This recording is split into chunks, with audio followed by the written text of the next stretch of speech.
What is up, everybody? It's Dr. Vibe here with Ryan Knight. It's the Morning Vibe, April 12th edition. Hope everyone, wherever you are, had a good weekend because we are a global entity. We're not just here in the Toronto thing. We're a global thing. So I hope everyone had a good weekend. It's Monday morning, and we're ready to rock and roll for another week. Ryan, what's going on? How was your weekend? Weekend, we had to catch that glimpse of sun on Saturday. Make sure and enjoy that. Went for walks and bike rides. Oh, and nice. then Sunday, it's gloomy, but I still feel like it's encouraging. You know, there's something about the shift in the weather. It still feels encouraging and getting a lot of energy, some good vibes. So I'm feeling good. Toronto Carnival launched their band, I guess, showcases. So the different mass bands were showing the costumes for Caravana. For those that don't know what Toronto Carnival is, it's Caravana. I still call it Caravana. But yeah, so we'll see how they approach it. I know last year they did a virtual event. And so this year, I think they're planning to do something in person, I'm hoping, but we'll see. It's August, so there should be... Trudeau says we'll be vaccinated. 44 million should get here by June. So that's more than enough to vaccinate everyone, right? The question is, will people go get vaccinated? Yeah. The ones that want to jump up and go dance on the parade will go. Well, it'll be interesting to see if that happens, because obviously there's planning involved and how much of a window they need advanced planning for actually to do the event. Because now it is, Trudeau's saying this and this, but again, it's a civic event. So they have to get approval from civic and provincial. Very true. Hey, I wouldn't hold my breath thinking that it's going to happen, but I mean, stranger things have happened. So, and again, I wouldn't hold my breath waiting to see if these vaccines get through. And it's interesting because our guest today talks to me a lot about supply chain and, project management. And so that piece, I feel like the government has been very lacking at all three levels with how they've been executing their promises. So that's been... Yeah, we were chatting last Friday about the whole COVID a year after, and everyone in the United States have all their vaccines and they're ready to go. They're all opened up. Right? Yeah, and they're full steam ahead, and we're still chugging along, and not in the I think I can way. It's more like I don't know what I'm doing right now kind of way. Absolutely. Well, you mentioned our guests for today, so why don't you give a little preamble and we'll bring them into our conversation.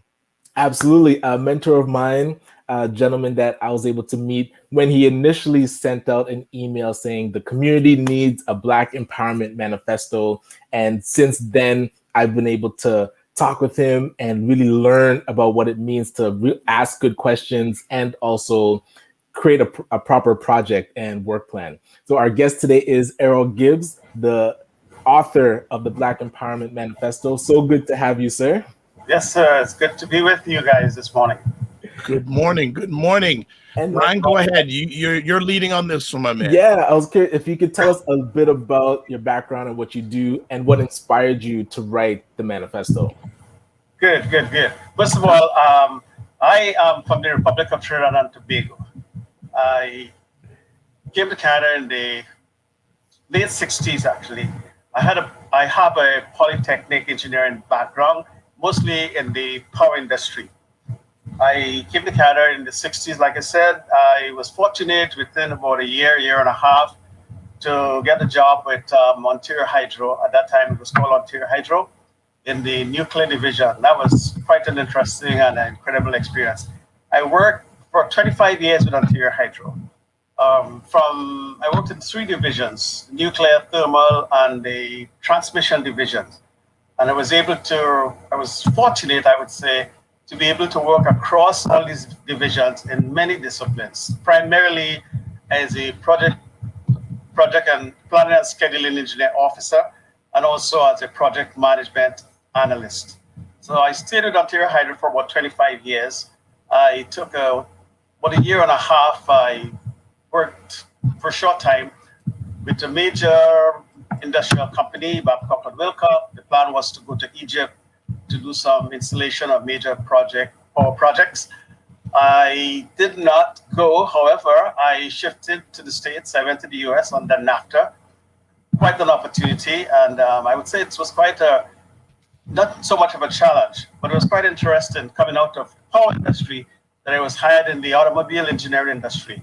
And I had a great opportunity to work as this senior project management process designer and the scientific engineering technologist, mostly in engine divisions and getting a good sense of what it is to manufacture automobiles and what have you.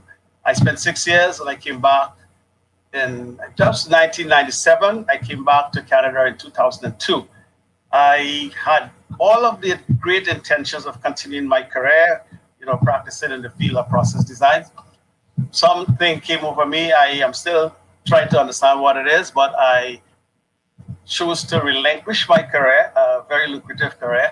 And I spent, since then actually, I have either been traveling or writing, speaking internationally, doing things that more or less were centered around human development, trying to understand all of the great calamities that we face as a society. But in particular, my concern was with Black empowerment, or I would say Black disempowerment.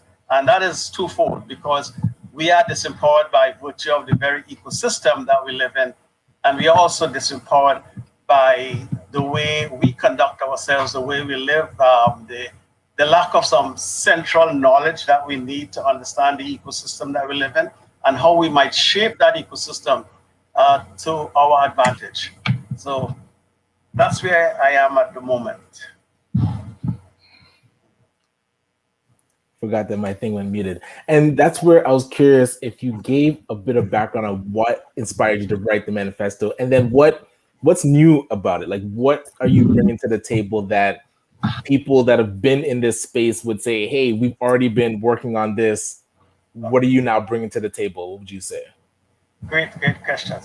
Okay, I began my inquiry since I was about 16.5 years old. I'm not saying that I had the sophistication and the foresight as I have today, but what I was concerned about, listening to shortwave radio in Trinidad, is all of the calamities that were occurring around the world, and much of it was falling on our backs as Black people. And I was very interested in one thing that I gained even at that infancy stage. And I wondered why it was so difficult for us to solve our problems. But I did understand the oppression that we were facing. But as the years progressed, I started to become more and more concerned that there's something fundamentally missing. But there was something that was interesting, and that is, anywhere you look at the diaspora, Caribbean, continental Africa, the problems were common. And I think that was important. The problems were common, so why could we arrive at some kind of a common way of looking at the problem? And that, to me, had a lot to do, of course, with culture and slavery and the other things. But what are the strengths? But we did have a lot of strength. We had the belief in God. However, we arrive at the concept, that is a different subject matter. But we had a strong belief in God. We had great unity. Anyone who grew up in the time that I grew up in, what we know is that the African proverb is correct. It takes a village, and yes, the village did raise us. We also had natural resources. So whether you're in the Caribbean or in Africa, of course, you know the resources in Africa. The world depends on the resources. We had talent. And again, we had the same challenges. So what was the missing dimensions? But let's go back to the question of resources. Ghana is a single country. As you know, every mineral you could think of on the planet, you can be found in Africa. Simply take a simple issue like cocoa. $500 billion industry, 65% coming out of Ghana, and all the gain is like $6 billion after the $500 billion. So that says something, that we are not in control of our resources, whether it's technical resources or great genius, inventive resources, or even the resources that we have as in terms of arts and culture. Now, so what we have, I would consider these as problems to some extent. Now, when we try to solve problems, we have to measure them, as one would say. But fundamentally, we have been measuring the symptoms rather than the problem itself. And that is one of the big issues. And that's not just native to Blacks. It is native to the way I think the entire world is run. We tend to look at symptoms, and because symptoms are what really drives the solutions, symptoms are the effects and not the causes. But because symptom drive solution, and if there was a lot of shooting, then the symptoms of those shootings will now call us to better police training or budgets or what have you. So the symptoms, and that is not the problem. And that's fundamentally why we can't. What we are missing, another thing we are missing as a people is the industrial mindset. And if we go back as far as the 18th century, we would see early 19th century, people like Booker T. Washington have always been talking about the industrial mindset. And but we are a more cultural people. Now that is fine, but we have never tried to, in any important way, any critical way, we never tried to monetize the value of our culture. Now in sports and arts and entertainment, others have opened up windows for us because the mainstream is fundamentally based on economics. Okay, if you go back even to slavery, slavery did not start because we were black or we were ignorant or anything. It was purely economics. So everything that, and we have benefited from this perspective. It's a capitalist-driven perspective, but we have benefited in a great extent, but we have not used those benefits to building our own industrial infrastructure. Now, that doesn't mean, because we don't hold the levers of power, it doesn't mean that we cannot develop this broad and all-encompassing industrial minds. And we don't have to do it at the expense of the culture. It has to be done in parallel with the culture. Now, if you look at how we measure, and one of the reasons why it's so difficult for countries to comprehend our needs is because of this idea of economics over humanity. Now, you look at how we measure the progress of nations, and it's by GDP and GNP. But today, these are driven by artificial intelligence. It's not the same measure we used in the old days when men actually produced the outputs. What we need is a GSP. And because most nations do not use a GSP, and I advocate that we should have a GSP measure for every country. In fact, there is what you call the Gini index. GSP, what does GSP stand for?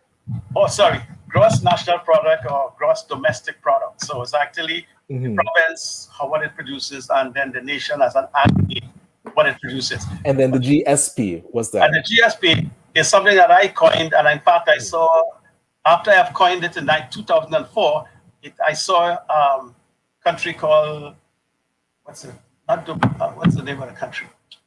He'll get back to me, that they instituted a GSP for their country. It's probably the only country that has a GSP. But there is a Gini index that's used in Europe. And what they try to measure is the actual living standards in terms of things like employment and wages and health and all that stuff. But we don't necessarily do that. We just react and respond to calamities. And then we find out, oh my goodness, we have some health disparities here or there. So that is one of the things that is impeding our progress. And the fact that we as a people, we are more driven by couple of things. One, of course, we are more present-oriented. I really would love to know if there's any studies why we are more present-oriented than future-oriented. Future-oriented, you can look at a simple example of the amount of the investment they were doing in a baseball stadium, for instance, almost knowing for a fact that they will get enough revenues long before they even put the shovel in the ground to make this viable for the next 50, 60, 100 years, what have you. The other thing, because we are so present-oriented, I think the systems of government capitalize on that. If you look at, I have looked at 50 years, and I mean it seriously, I've looked at 50 years of all kinds of documentation, all kinds of strategies to try to solve the problems. Now, well, let's call them that. They're problems because in some scientists actually call them wicked problems, meaning that they're so difficult to solve. They really are not very difficult. The idea is how do we approach them? If we continue to measure symptoms, we never will. But there are solutions to all of these problems. I just reiterate a bit here. As a senior process designer, our job was to find ways to design our problems. So naturally, it is my capacity to do that. It doesn't matter what the problem is, because problems still have a generic footprint to all problems. So sometimes when people might say, well, your business is technical, you work at Ontario Hydro or with General Motors, working in these areas. Some of it has nothing to do with violence or any of these other issues. But no, they have I just want to interrupt for a second here Yeah, in sure. regards to. So a few things you talked about blacks not knowing or having a knowledge of the industrial mindset. Yeah. I think one of the things that's interesting is that the industrialism is gone now. We're into the digital mindset now. So what opportunities or how important is it that, in your opinion, that blacks have a knowledge or a grasp of the digital mindset? Okay.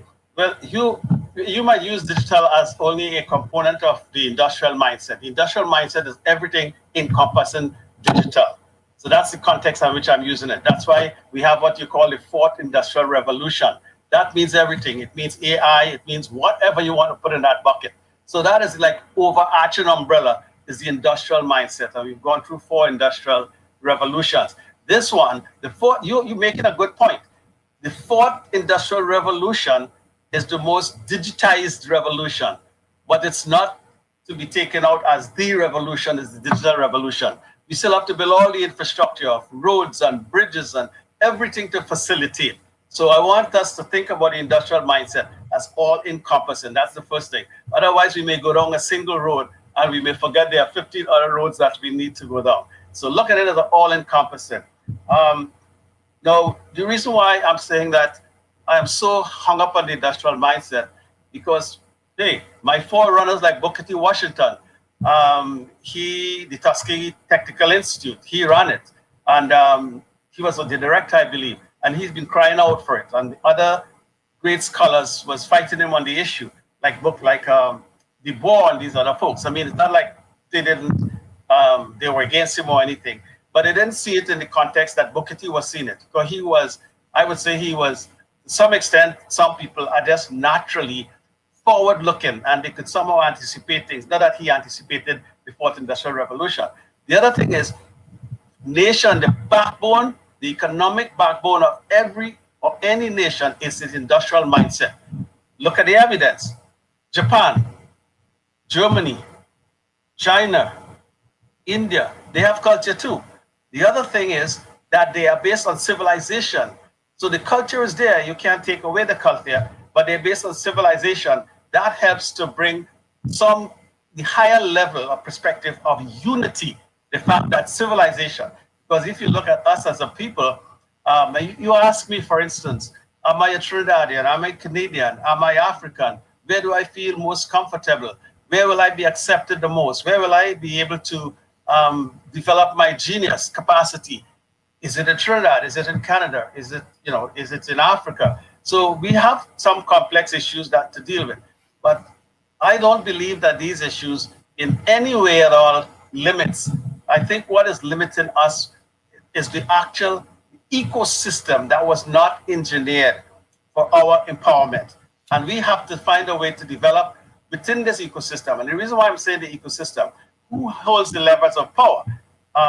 The white politicians, and I'm using it kind of loosely here, like politicians, the corporate executives, and if they're not black, we are not in a position to decide how we will shape or how we will change that ecosystem. So the question is, how do we still live within that ecosystem, still be part of this whole industrial expansion that's taking place, and create, because we have the natural genius. I don't think that is an issue. It is never an issue for me. The natural genius is there. I mean, you can't take a 14-year-old, uneducated, barefooted boy from Trinidad and have him sit in boardroom in some of the largest corporations in America with Fortune 500 executives. It has happened to me. I'm blessed to have had that opportunity to do this, to travel to many states in Africa, to write and teach and speak on questions of project management, risk management, all the things that the big corporations do. How did that happen? Coming from my background. And I'm just, compared to many of the people we have in this country, many of the PhDs and all of the black executives that we have the Ontario Institute of Studies in Education with numerous PhDs. So what I'm saying is capacity is there. What we're missing is this unanimity of purpose. What we're missing is a vision. Let me explain something briefly about vision. Some visions are clearly understood without totally unambiguous, without any great explanation. I'll give you an example. When Kennedy said in 1961, I believe, he said at the end of the decade, we will put a man on the moon and return him alive. That was clear and unambiguous. There was no explanation needed. He didn't say China. He didn't say, Pluto. He said, we put a man on the moon and we return him alive. So we could move forward with that vision. If I ask you, what is Black empowerment? What's the Black empowerment vision? I guarantee you, 100%, almost everyone will have a different definition of what constitutes Black empowerment. So by that alone is inhibiting us from achieving, because what's the vision? What is the vision? If it is Black empowerment, what is Black empowerment? So the first thing Ryan and I had to do was argue that point of what is Black empowerment. And we came up with, we had to define it. So we came up with 6 clear, what we think are clear definitions of what Black empowerment means. Unfortunately, we had to have 6 criteria. It couldn't be 1 or 2. So the criteria are, whatever we do to advance Black people must be holistic, permanent, macro level, job creation, wealth creation, and digital and physical infrastructure. What that means, and each can be weighed and not essentially weighed equally. So in other words, if we had a project, we could weigh the project and the outcomes against this criteria. So the question is it going to be holistic? Is there going to be some permanency to the project? Will we create jobs from the project? So we can ask those questions. So now we have something to empirically measure against, other than saying, yeah, we have outcomes. And most of the time, our outcomes only relate to the symptoms that we measure, whether it's policing, whether it's employment inequities, whether it's anti-racism. And what really bothers me, and it not only bothers, it hurts me, I come to tears some nights. God is my witness, that we have 50 years, since 1970 to 2020. And I have looked at least 7 major government reports dealing with the same issues. And one of the things I'll say to you, we tend to respond to triggers. So if we had a trigger, like gun violence, like the year of the gun, so we had many triggers, 2003, 2005, 2008, 2019, and every time we had a trigger, we reacted to the trigger, and we created a program, and the program was short-term. So the government would release a program. The latest they have released is 219, I believe, to 221. It's a $47 million program. And when I read the program, it is a dizzying repetition of what I have read and have been reading since the early 70s. So simply what you're looking at is what? Anti-racism secretariat, police training, diversity training. Literally, they are mirror images to a great extent. But that is not to say, I'm not impugning anybody's character here. I'm just saying that because we are looking at the symptoms, we will always come up with the same strategy, okay? And what we need is this longer-term, macro-level strategy. Now, here is this, which you might find very interesting.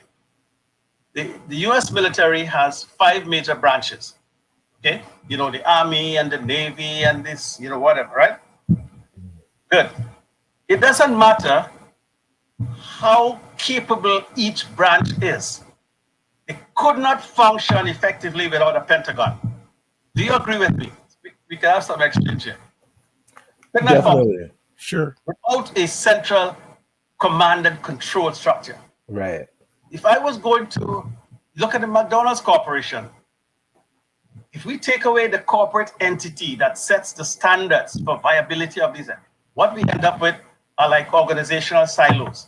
We'll end up with a dissemination of all the great culture of that organization. Yeah, and each one doing what they want.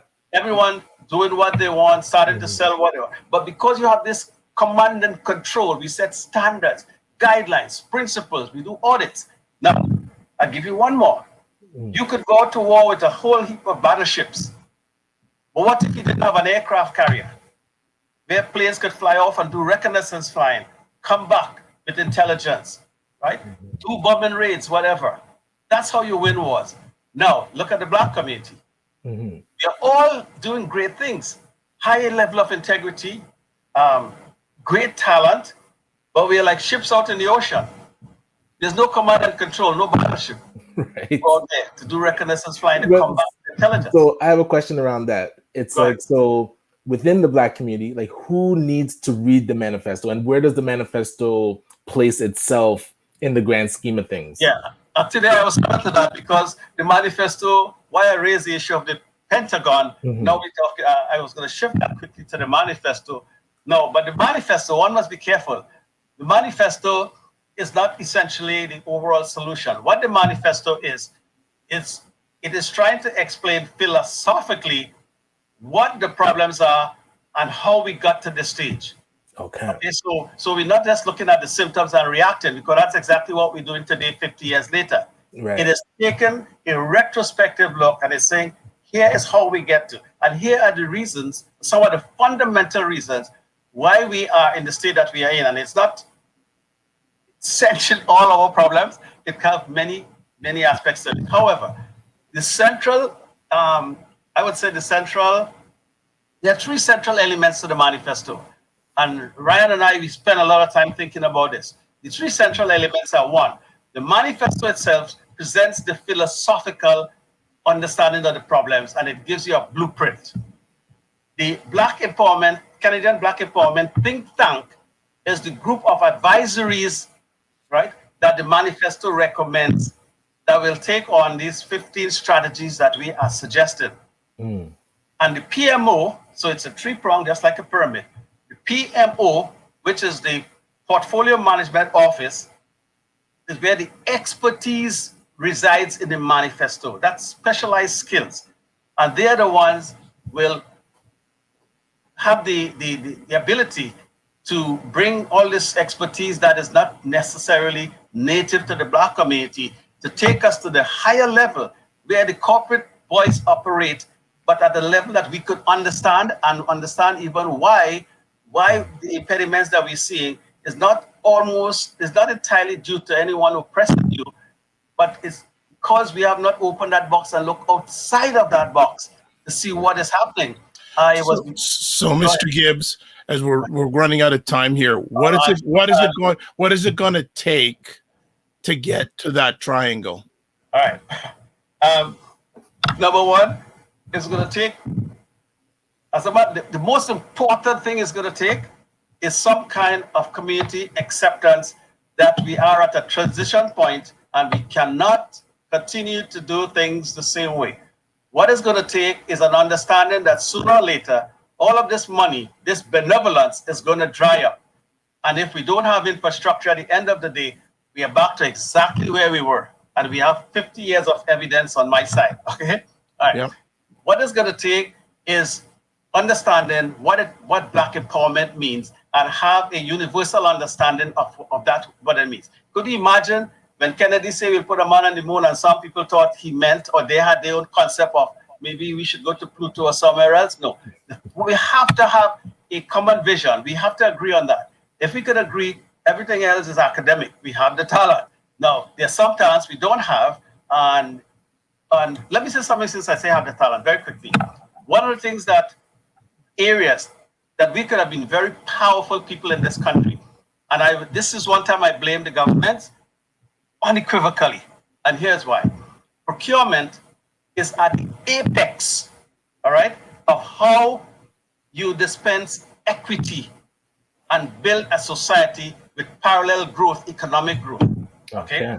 So we are probably sitting on $1 trillion of procurement. Okay. And we have little understanding. We're a small community. I don't know, maybe you are, 250,000, 1.2 million in Canada. We are a very small community. And if year by year, you have governments and private sector with $1 trillion procurement, why aren't we being, and it's a responsibility of government now. This is not a choice to say, maybe we should, maybe we shouldn't. We do it with large corporations, research and development funding. We as a people have to start weaning ourselves off these community program fundings, not off completely. But I would suggest that within another 5 years, we should be 80% research and development funding and 20% for the programs. Because with research and development funding, we could probably release an IPO within another 5 years. How many IPOs have we released? How many IPOs? That's where the money is. I want people to think about 5 countries. So they call it 5 dragons. Singapore, Taiwan, Malaysia, Vietnam. These are countries, Vietnam in particular, was bombed into the Stone Ages. And they are a powerful industrial nation today. And when I say industrial again, they're industrial in the sense that you raised earlier on, in terms of digital technologies and all that. But you have to be industrial in robots, to build cars and what have you. But that's the central issue. Until we get this broad understanding, and that's what the manifesto, 10 hours a day, flat out for 12 weeks. And I'm happy to say that Ryan has been very patient, because I keep saying, it will be out next week. It will be out next week. And every time I engage in more research, I find that there are things that we must say to help enlighten our people. We are the most powerful people on the planet. And I mean spiritually, morally, socially, intellectually, physically. Go outside of that. We are. So what is missing? What is missing? We don't have a Pentagon. And our Pentagon is the Black Empowerment think tank. And like you said, when is it coming out? So when's the due date? See, that was Ryan again. He wants a due date. Right? Okay. I'm committed to a due date. Let me just make it a little broader, Ryan. I told you Thursday, I'm going to say, at the end of this week, we will have a first release across this nation. And it's going to end up across the world. We're going to release it in the United States of America as well. And we are also going to do some niche releases where it'll be very specific to specific groups of people. When it was released first time in July, I got a call from the United States. I got several calls. I got one person who sent the manifesto to the United Nations. I have a group of lawyers who are looking at it. I have a lady who called me to keynote a major Black empowerment program they were having in the United States. And I committed to it, but then I changed my mind because Ryan was breathing down my neck to get something done here. If it wasn't for Ryan, I would not be sitting here doing this, having this in this interview, because he said we have to move it to the next level. And the next level means Manifesto 2.0, to put a totally different footprint. And in trying to put that footprint in a rush, which I committed to, I realized that no, the nature of what we're doing is not a 2 or 3 year. We have set our goals from 2021 to 2071. That is 50 years. Because what is happening, let me just say something very quickly, and I hope nobody is being upset about it, but I saw a release where we are asking for $2 billion from the government. And that's a good thing. I think it's an incredibly good thing. Put it in the pot. But we must come back to them now and say, okay, we are looking at a 50-year program. Not 20 billion in 50 years, but we are saying a 50-year program, meaning that by the time the whole industrial revolution has made its way across this planet, we will be so ready. In fact, we should be more than ready within the next 10, 15 years. True. So everything that we do is forward-looking, and we are bringing very solid strategic solutions. My background, like I said, is process design, and let no one be confused. The work that we have done and I have been able to do, it is generic. It has nothing to do with whether you want to put a man on the moon or you want a picnic. It has nothing to do with whether you're an engineering company or you're a medical company. Well, it is generic. Risk management is generic. There's 5-level risk management. The average person operates on the basis of 1 level of risk management. How can we solve that? We're running out. We've ran out of time, so we're going to have to call it a morning. No. Man, it's I thought you wanted to know stuff. Well, Ryan, it's up to you. If you want to go a little bit longer, it's up to you, Ryan. I was just definitely, yeah. I think what we need to do is have you come back when the document's actually out. Agreed. Yeah. Hey, that's a few days away, man. That's all right. I'm not going anywhere unless someone of a higher power is going to take me somewhere. Okay, so we are a team from here forward. So definitely. So, Mr. Gibbs, thank you this morning for sharing with us. If people want to get in touch with you, we have your email address right there, egibbs1@simpatico.ca. I'd like to say thank you for the work you have done, are doing, and Ryan will continue to make you do. I keep saying to Ryan, I was born in the middle of World War II. Give me a break, please. Well, you're on the front lines of World War III now. Exactly. Jeez, man. Yes, You guys our are own men. battlefield. All right, Okay. so we will catch up with you. Thanks again. Okay. The wounded. So Ryan, you've got a frontliner for World War III.